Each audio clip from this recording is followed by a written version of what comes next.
من المرسلين على صراط مستقيم تنزيل العزيز الرحيم لتنذر قوما ما أنذر آباؤهم فهم غافلون لقد حق القول على أكثرهم فهم لا يؤمنون صدق الله مولانا العظيم وصدق رسوله النبي الأمي الكريم ونحن على ذلك من الشاهدين والشاكرين والحمد لله رب العالمين.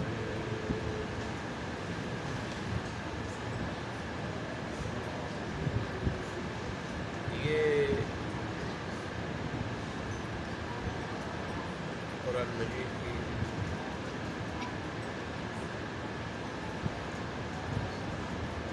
ویسے تو سارا کا سارا قرآن مجید معروف ہے، لیکن بعض صورتیں اپنے فضائل کی وجہ سے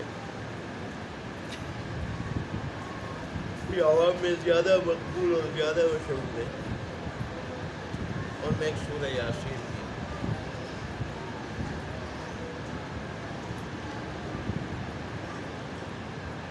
اس کو سورہ یاسین اس لیے کہا جاتا ہے کہ اس کے شروع میں ابتدا میں لفظ یاسین آیا. اس کا نام سورہ منعمہ بھی ہے اس لیے کہ اس سورت کے اندر دونوں جہانوں کی بہتری کا پروگرام،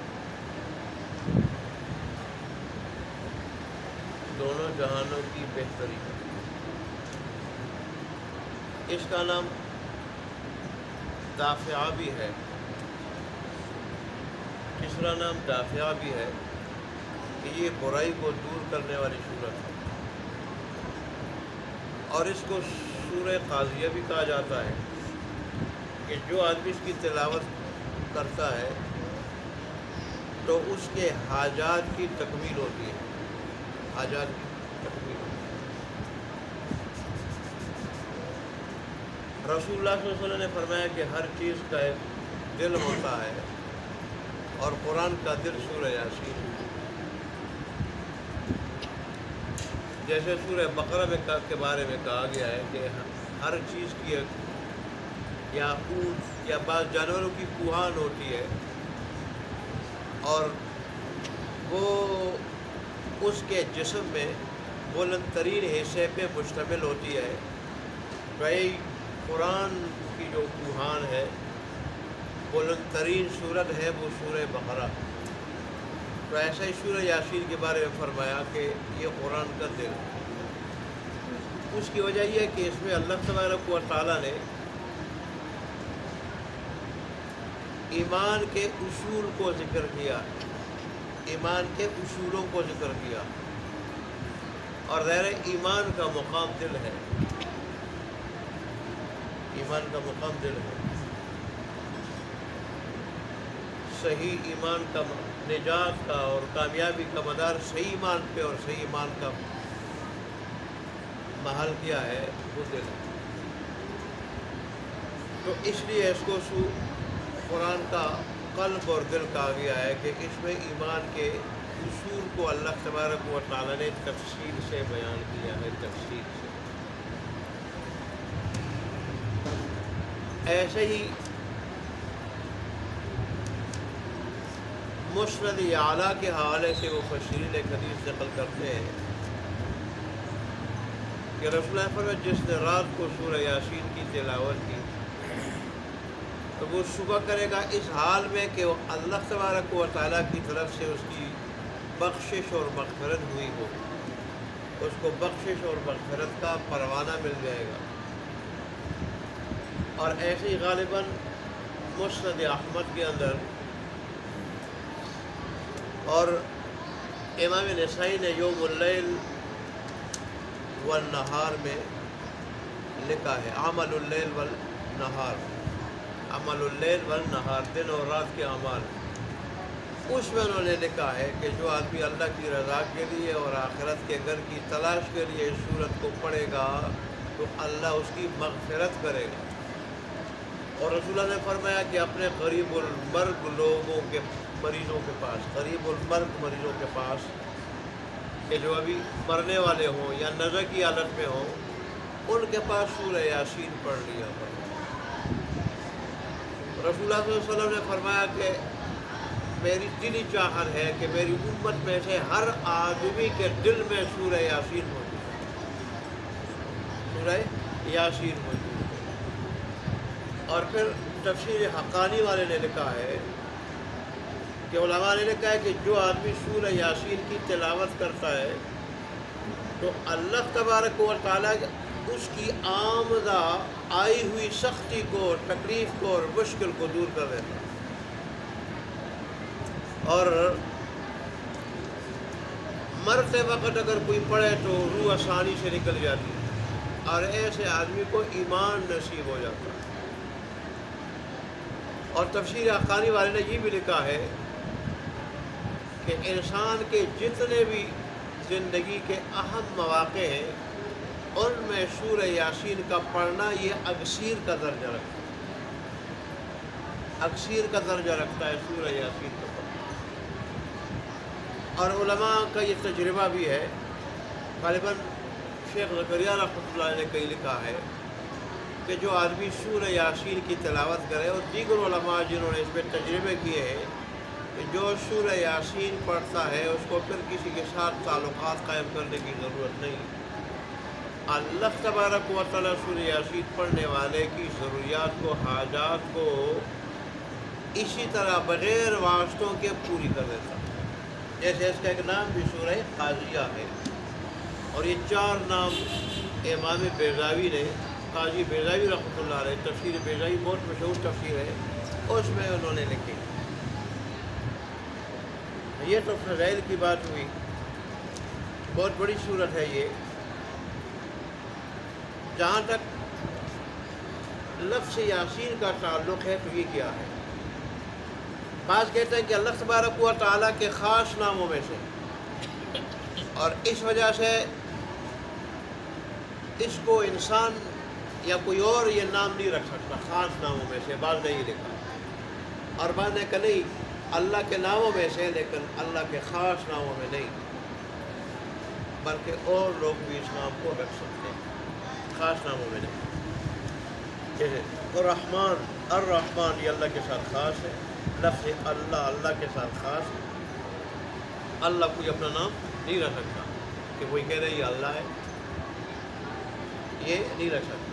کوئی کہتا ہے یہ رحمان ہے، ایسے ہی القیوم، القیوم خالق، کوئی نہیں کہہ سکتا یہ خالق ہے۔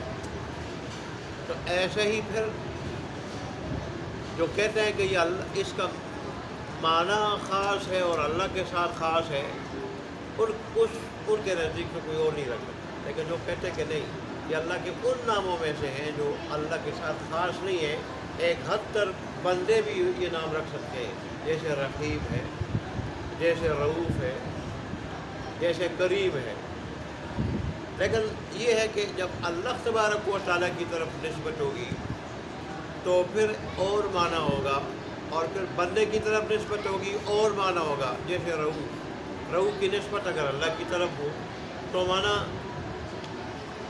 فیضان ہے، بھلائی ہے، کہ اللہ تبارک و تعالیٰ کی طرف سے بھلائی ملتی ہے، اور انسان کے اوپر جو فیضان ہے، بھلائی ہے، یہ رب کی طرف سے۔ لیکن اگر یہ رؤوف بندے کا نام ہو، اس کی طرف اس کی نسبت کی جائے تو پھر معنی ہوگا درد دل رکھنے والا، درد دل رکھنے والا۔ ظاہر ہے جب انسان کسی آدمی کو خستہ حالی میں دیکھتا ہے تو اس پہ جو ہے وہ کیا ہوتا ہے، اس کا دل دردناک ہو جاتا ہے، اور ظاہر ہے دل کا دردناک ہونا یہ مادی چیزوں میں سے ہے، اس کی نسبت اللہ تبارک و تعالیٰ کی طرف نہیں ہو سکتی۔ تو بہرحال یا تو یہ اللہ تبارک و تعالیٰ کے ناموں میں سے نام ہے۔ بعض یہ بھی کہتے ہیں کہ یہ قرآن یہ سورت کا نام ہے، ایسا سورت کا نام ہے، اور بعض کہتے ہیں کہ یہ رسول اللہ صلی اللہ علیہ وسلم کا نام ہے، جیسے طٰہٰ رسول اللہ صلی اللہ علیہ وسلم کا نام ہے تو ایسے یاسین بھی رسول اللہ صلی اللہ علیہ وسلم کا نام ہے۔ جیسے بعض مقررین کہتے ہیں او طٰہٰ، او یاسین، وغیرہ وغیرہ. اللہ اکبر. بعض کہتے ہیں کہ دو حرفوں سے مرکب ہے، ایک یا سے اور ایک سین سے. اور یا سے مراد یا ندا والی، یا ندا والی، یوں یا ندا والی. اور سین سے مراد سردار ہے، سین سے مراد سید یعنی سردار ہے. اللہ تبارک و تعالی فرماتے ہیں کہ اے انسانوں کے سردار، یا سید البشر، یا سید البشر، یعنی خطاب ہے رسول اللہ صلی اللہ علیہ وسلم. خطاب ہے کس کو؟ رسول اللہ صلی اللہ علیہ وسلم. یا سید البشر، جیسے رسول اللہ نے خود فرمایا کہ مجھے اللہ تبارک و تعالیٰ نے سارے کے سارے انسانوں کا سردار سید البشر بنا دیا، اور مجھے اللہ نے ثقلین کا، جنات اور انسان دونوں کا سردار بنا دیا ہے، اور مجھے اللہ نے آدم علیہ السلام کی ساری اولاد کا سردار بنا دیا. اور قیامت کے دن رسول اللہ کی شان ظاہر ہوگی کہ ساری انسانیت کی قیادت کرنے والے آپ ہوں گے، سارے کے سارے انسان، یہاں تک کہ آدم علیہ السلام بھی، جیسے اس دن مشکات کی حدیث میں ہم نے کئی حدیثوں میں پڑھا کہ آدم علیہ السلام بھی ان کے جھنڈے کے نیچے آ کے کھڑے ہوں گے. ایسا اللہ تبارک و تعالیٰ نے ان کو ایسا مقام عطا کیا. تو گویا آپ کو خطاب کر کے دنیا کو آپ کا مقام بتایا ہے، آپ کو خطاب کر کے دنیا کو آپ کا مقام بتایا ہے کہ آپ تو سارے کے سارے انسانوں کے سردار ہیں. اے مکہ کے ظالموں، کافروں، مشرکوں، تم ان کی نبوت اور رسالت کا انکار کرتے ہو. یہ تو سارے انسانوں کے سردار ہیں، ادھر بھی ادھر بھی، دونوں جانوں میں، دونوں جانوں کے سردار ہیں. اور بعض کہتے ہیں کہ یا سے مراد وہی یا ندا والی، اور سین سے مراد انسان ہے. اور یہاں اللہ تبارک و تعالیٰ انسان کو خطاب کیا ہے کہ اے انسان، اے انسان. مجھے قسم ہے اس قرآن مجید کی جو پختہ آیات والا ہے، مستحکم آیات والا ہے، یا حکمت سے بھرا ہوا ہے. یہ حکمت سے، اس کا کوئی مضمون بھی، کوئی پروگرام بھی، کوئی بات بھی حکمت مصلحت سے خالی نہیں. حضرت انسان کی حکمت اور مصلحت ہے. تم میرے حبیب کی رسالت میں شک کرتے ہو. بے شک میرا حبیب جو ہے ہم بھیجے ہوئے رسولوں میں سے، بھیجے ہوئے رسولوں میں سے. اگرچہ یہاں اللہ تبارک و تعالیٰ نے رسول اللہ صلی اللہ علیہ وسلم کو خطاب کیا ہے، اس لیے کہ ایک مطلب یہ بھی بیان کیا گیا ہے جو میں نے بتا دیا کہ خطاب رسول اللہ صلی اللہ علیہ وسلم کو ہے کہ یہ اگر آپ کی رسالت میں شک کرے تو یہ کون ہے؟ شک کرے نا. میں رب العالمین آپ کی رسالت کی گواہی دیتا ہوں. اور پھر جتنی شدت سے انکار کر رہے ہیں، جتنی شدت سے، اتنی شدت کے ساتھ میں آپ کی رسالت کی گواہی دے رہا ہوں. میں رب العالمین قسم کھا کے کہتا ہوں کہ آپ میری طرف سے بھیجے ہوئے رسولوں میں سے.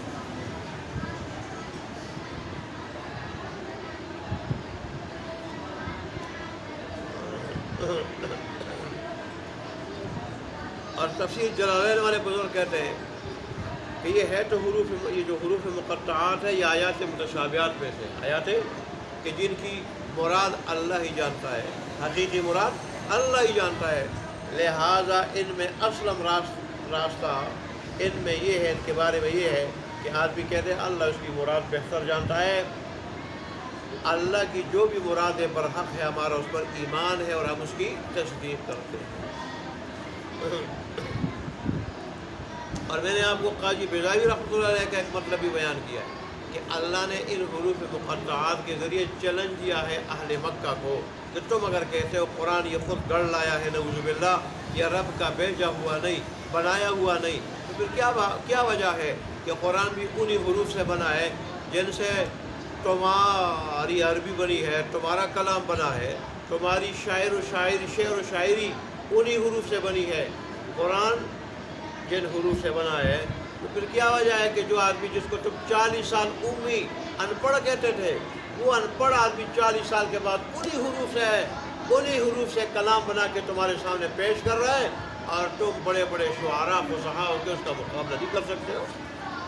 تمہارا کلام بھی انہی حروف سے بنا ہے، قرآن بھی انہی حروف سے بنا ہے، کوئی اور حروف تو اس کے لیے نہیں آئے۔ جیسے قرآن اوپر سے تو حروف بھی جو ہے نا وہ اوپر سے خاص حروف آئے ہوں، کوئی اور حروف آئے ہوں، وہی حروف ہے جن سے تمہاری عربی بنی ہے، تمہارا کلام بنا ہے۔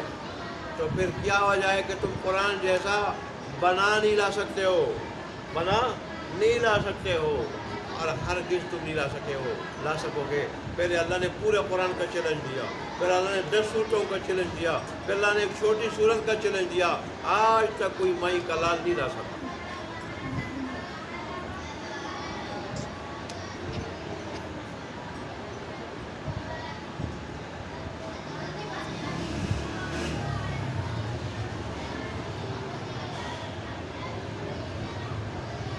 خانہ کعبہ کے خلاف کے اوپر سورہ کوثر لکھی گئی، اور ساتھ یہ چیلنج بھی دیا گیا کہ جو آدمی اس کو رب کا قرآن نہیں مانتا، کلام نہیں مانتا، اس کو چاہیے کہ اس جیسا کلام مختصر سا اتنا اعطیناک الکوثر، اس جیسا کلام بنا لا۔ اب سارے شاعر، بڑے بڑے شاعر آ رہے دیکھ رہے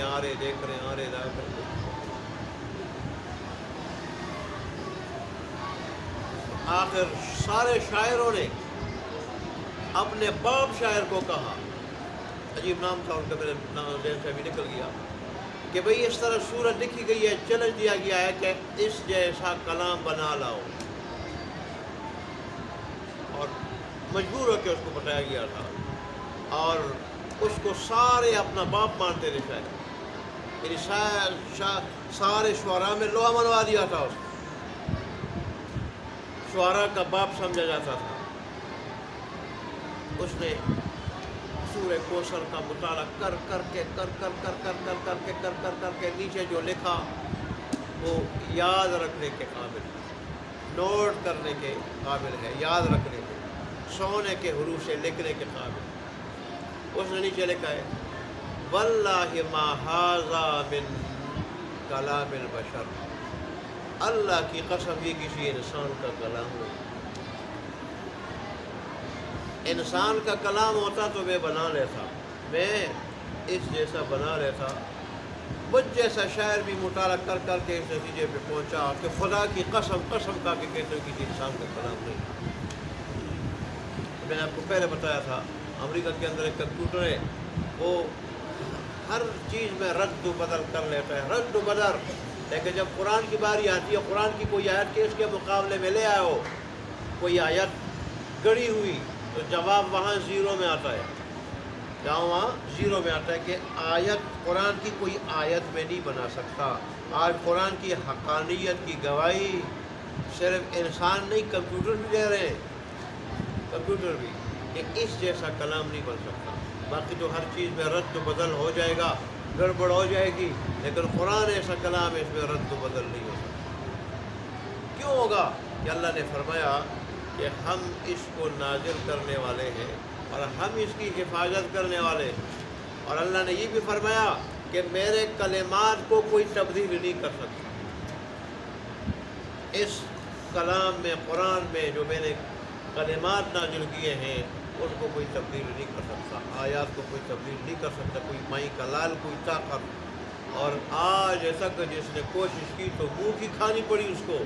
میں نے آپ کو پہلے بتایا تھا، ایک شاعر نے 2 سال گھر کے اندر رہ کے گھر سے نکلا نہیں، اور اس نے کتاب لکھی قرآن کے مقابلے میں، اور جا کے ہم خیالوں میں جب پیش کرنے لگا تو ایک جگہ گھر سے گزر رہا تھا، کھڑکی سے بچے کی آواز آئی، وہ ایک آیت پڑھ رہا تھا، وَقِيلَ يَا أَرْضُ ابْلَعِي مَاءَكِ وَيَا سَمَاءُ أَقْلِعِي وَغِيضَ الْمَاءُ وَقُضِيَ الْأَمْرُ۔ وہ جو طوفان نوح آیا تھا، اللہ فرماتے ہیں کہ ہم نے حکم دیا زمین کو، الفاظ ہے کہ زمین کو کہا گیا،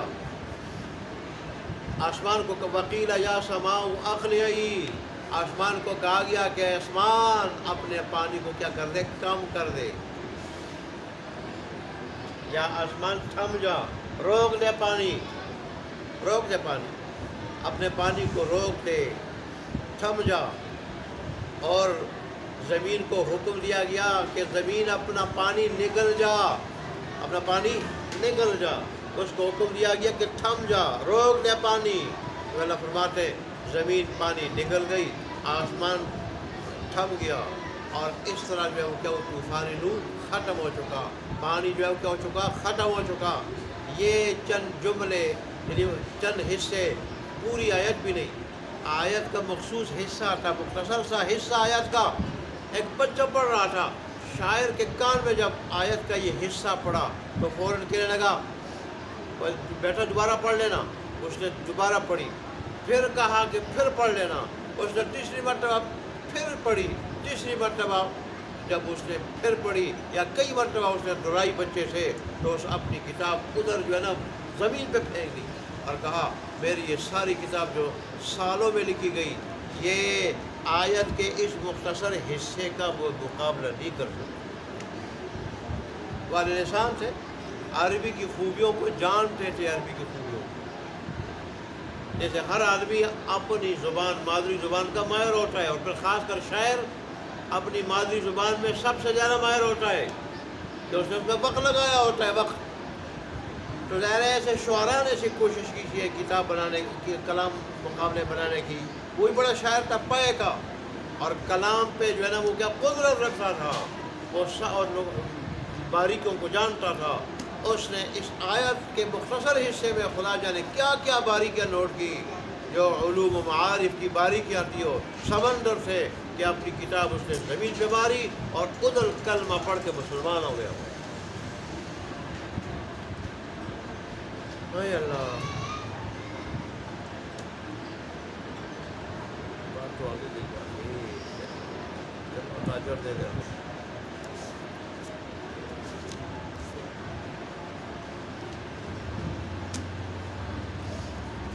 چلے جی ترجمہ ہی کر لیتے ہیں۔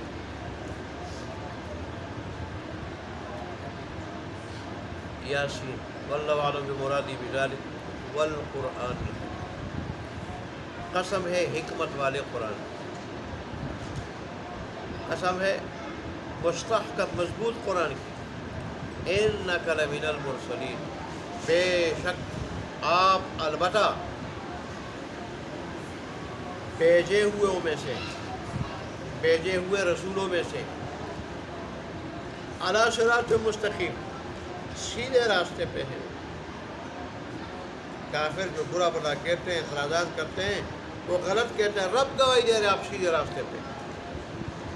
تنزیل العزیز الرحیم، اور یہ جو قرآن مجید ہے یہ اس ذات کی طرف سے نازل کردہ ہے کہ جو غالب ہے، عزت والا ہے اور غالب ہے، وہ سزا دینے پہ قادر ہے، سزا دینے پہ، جو بھی اس کی مخالفت کرے گا اللہ سزا دے گا۔ الرحیم، اور انتہائی مہربان ہے، رحم کرنے والا ہے۔ یہ اس کی رحیمیت کا نتیجہ ہے کہ جلدی پکڑتا نہیں ہے، وہ رحیمیت کا نتیجہ ہے کہ حضرت انسان کے فائدے کے لیے، گمراہی سے اس کو بچانے کے لیے، دونوں جہانوں کی بربادی سے بچانے کے لیے اللہ نے یہ قرآن بھیجا۔ احسان عظیم فرمایا ہے اس نے، نزول کا مقصد کیا ہے، لِتُنذِرَ قَوْمًا مَّا أُنذِرَ آبَاؤُهُمْ، تاکہ آپ ڈرائیں ایسی قوم کو کہ نہیں ڈرائے گئے ان کے آباء و اجداد، یعنی قریبی زمانے میں 2000 سال تک ان کو ڈرایا نہیں گیا، حالانکہ پہلے ابراہیم علیہ السلام اور اسماعیل علیہ السلام آئے تھے اور یہ ان کی ملت پہ قائم تھے، انہوں نے کافی محنت کی تھی، لیکن 2000 تک ان میں کوئی آیا نہیں، پھر یہ شرک پہ لگ گئے۔ فَهُمْ غَافِلُونَ، پس وہ غفلت میں پڑے ہوئے۔ لَقَدْ حَقَّ الْقَوْلُ، البتہ تحقیق ثابت ہو چکی ہے بات، عَلَى أَكْثَرِهِمْ میں سے اکثر پر، کہ فَهُمْ لَا يُؤْمِنُونَ، کہ وہ ایمان نہیں لائیں گے۔ چلیں انشاءاللہ کوئی مزید کوئی بات ہوئی تو اگلے درس میں کر